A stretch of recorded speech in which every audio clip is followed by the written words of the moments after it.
মোমেন হবে তারা যারা যাকাত আদায় করবে, যাকাতের ব্যাপারে সক্রিয় হবে, যাকাত আদায়ের ব্যাপারে নিষ্ক্রিয় হবে না। যাকাত আদায়ের ব্যাপারে এখন সমাজে সবাই সক্রিয় না। লক্ষ লক্ষ টাকার মালিক, বুঝে শুনে উত্তর দেন, লক্ষ লক্ষ টাকার মালিক এমন লোক সমাজে আছে যারা যাকাত দেয় না বললেই চলে। আছে নাকি নাই? হ্যাঁ, এবং এমনও করে ঈদের আইলে, রমজানের ঈদ, কুরবানির ঈদ আইলে 8টা 10টা শাড়ি দিয়া বুঝায় আমি যাকাত দিয়া দিছি। আসেনি? 8-10 শাড়ি দেয়, 5টা লুঙ্গি দেয়।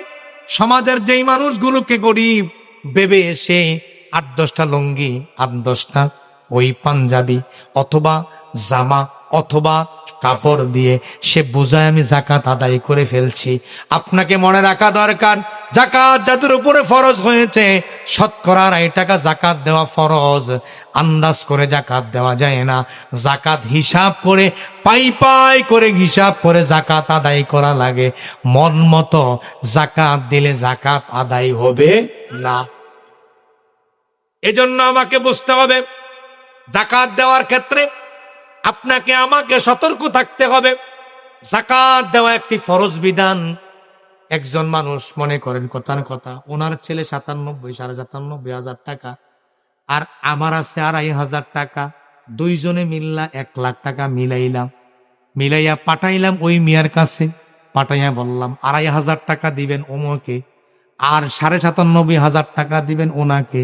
বলেন তো দেখি, উনি 2,500 টাকা থেকে ওনারে কি কম দেওয়ার কোনো সুযোগ আছে? জোরে কোন। 2 নাম্বার আরেকটা উত্তর দিবেন সবাই মিলে, আরেকটা উত্তর দেন। ওনার কাছে যে 2,500 টাকা, উনি যদি চিন্তা করে একটা কাজ করি, আমি যদি টাকাটাই দেবো, নিজের মন মতো কতগুলো শাড়ি কিনা দেন, টাকার মালিক কি উনি? জোরে কোন, টাকার মালিক কি উনি? উনি কি ইচ্ছা করলো ওনাকে শাড়ি কিনে দেওয়ার অধিকার রাখে? তাহলে গরিবের সম্পদ, গরিবের টাকা, উনি আপনার কাছে যাকাতের টাকা প্রাপ্য, আপনার 10,000 টাকা যাকাত আসছে, আপনি যাকাতের টাকা ওনাকে দিয়ে দেন, উনি ওনার মতো খরচ করবে। আপনি যে খরচ করলেন, আপনি যে খরচ করে দিয়ে দিলেন, এটা আপনি ঠিক করেন নাই, কারণ টাকার মালিক তো আপনি না, টাকার মালিক তো গরিব। টাকার মালিক কি? এই মেয়ে দিল, উদাহরণ একটু খেয়াল করেন, এই মেয়ে দিল আমার 10টা লুঙ্গি, গরিব মানুষ। ওই মিয়া চিন্তা করলো হুজুরের যেহেতু পাঞ্জাবি নাই, হুজুরের 10টা পাঞ্জাবি।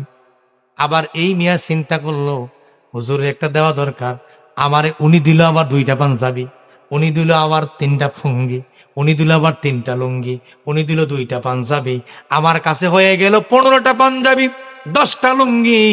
বলেন তো দেখি, আমার কি 10টা লুঙ্গি প্রয়োজন? জোরে কন। এবার আমার পরের দিন সকালবেলা ওষুধ কিনা প্রয়োজন, ঠিক না? এখন আমি ওষুধ কিনবো, আমার কাছে টাকা নাই। এখন আমার কাছে লুঙ্গি 15টা পয়রা রয়েছে, 10টা পাঞ্জাবি পয়রা রয়েছে। আমি এগুলো লইয়া গেলাম কার কাছে? দোকানদারের কাছে। দোকানদারের কাছে দেওয়ার পরে দোকানদার মেয়ে লম্বা করে টান দিয়া দইরা বলবে, হুজুর এইগুলো তো যাকাতের লুঙ্গি, এই লুঙ্গি আমরা রাখি না। বলবে নাকি বলবে না? ওই কাপড় দোকানদার বলবে টান দিয়া লম্বা করে ধরে, হুজুর আমরা তো যাকাতের লুঙ্গি রাখি না, যাকাতের কাপড় আমরা রাখি না। এবার আমি, আমার দরকার ওষুধ, আমার ঘরে আছে কাপড়। এবার আমি কপালে থাপড়াই আর বলি, আহারে আমার কাপড়ের অভাব নাই, আমার দরকার ওষুধ, আমি কাপড় দিয়া কি করব? কথা কন না? আছে নাকি নাই? আমার দরকার কি? ওষুধ। কি দরকার? আমার ওষুধ খাওয়ার টাকা নাই, আমার 1 গাদা পাঞ্জাবি দিয়া আমার দিয়া রাখছেন, আমি এই পাঞ্জাবি দিয়া কি করব? বুঝতে হবে আপনি মিয়া সাহেব, আপনার উপর যাকাত ফরজ হয়েছে, এই যাকাতের টাকা পাই পাই করে আদায় করা লাগবে। যাকাতের টাকা আপনি খরচ করার অধিকার নাই।